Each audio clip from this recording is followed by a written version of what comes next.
Hey, hey, get ready to talk like a brand and live your best brand life. I'm Peachy Williams, your brand voice builder. Today, we're talking about brand guidelines.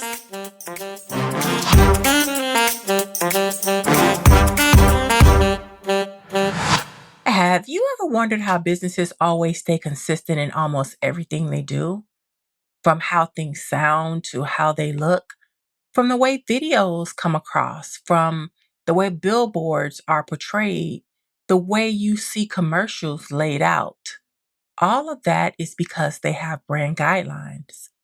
Now, brand guidelines can also be called brand style guides or brand books, but it's actually the blueprint of your brand because not only does it contain your brand voice metrics like voice, tone, and messaging, but it also lays out all the visual details of your brand. And that includes logos, typefaces, color, sizing, and all that good stuff. So, why do you actually need brand guidelines? This particular document helps your content creators communicate consistent messages to your audience, and it keeps you on brand. So think of it like a guide for the entire creative process, giving you flexibility in what you do. This also helps with your awareness and it helps build trust. When you're creating these brand guidelines, there are 7 essentials that you must have. One is your brand's history, your vision, values, and personality. Whoever's reading your brand guidelines, they need to know where this is coming from and what your business stands for.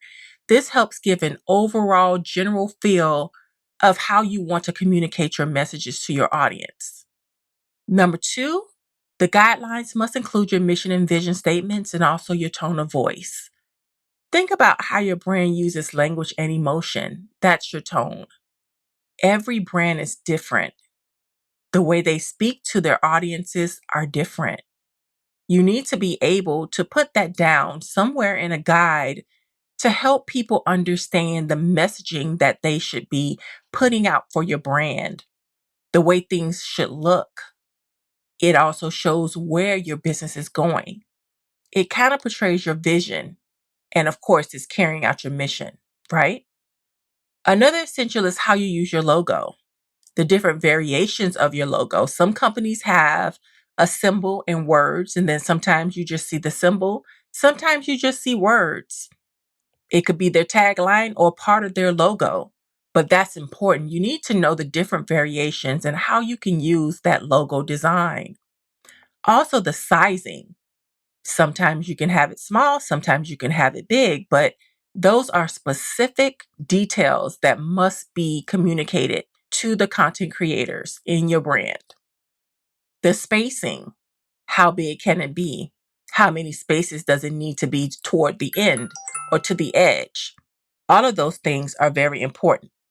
And additionally, these brand guidelines, they tell how you can and can't use your logo, whether or not you can have a lockup. And a lockup is when you have another logo next to it or on top of it or beneath it.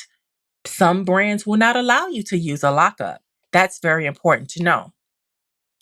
Another essential is your color palettes, your primary and secondary colors, plus their breakdown for print, screen, and the web. You have different variations of different colors.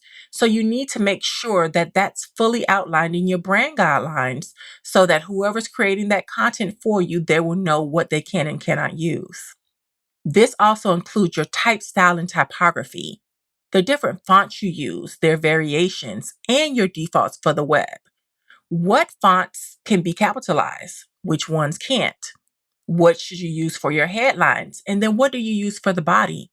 All of this is communicated in your brand guidelines. Then we're going to talk about the image style and the photography.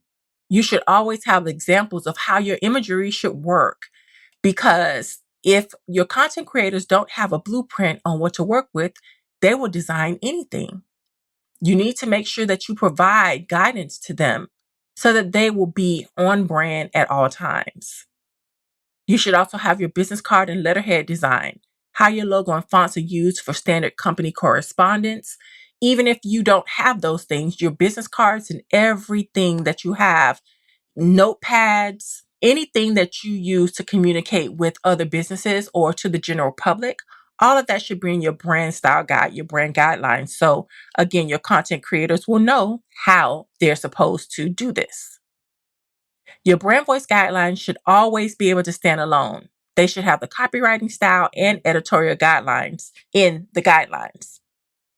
So for more advanced guides, those usually include your social media profile page applications, brochure and flyer layout options, design layouts and grids, website layouts. Yes, some brand guidelines show how the website should look and feel.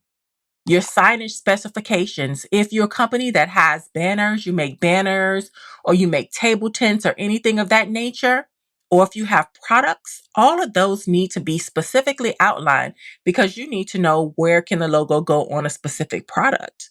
Can it be front facing? Does it have to be behind the object?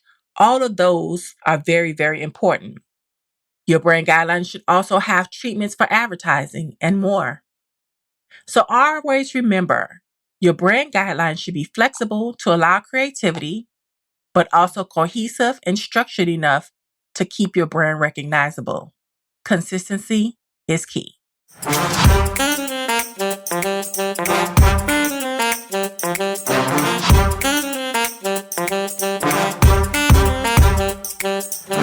Until next time, check us out at The Right Mix, WRITEMIXX.com.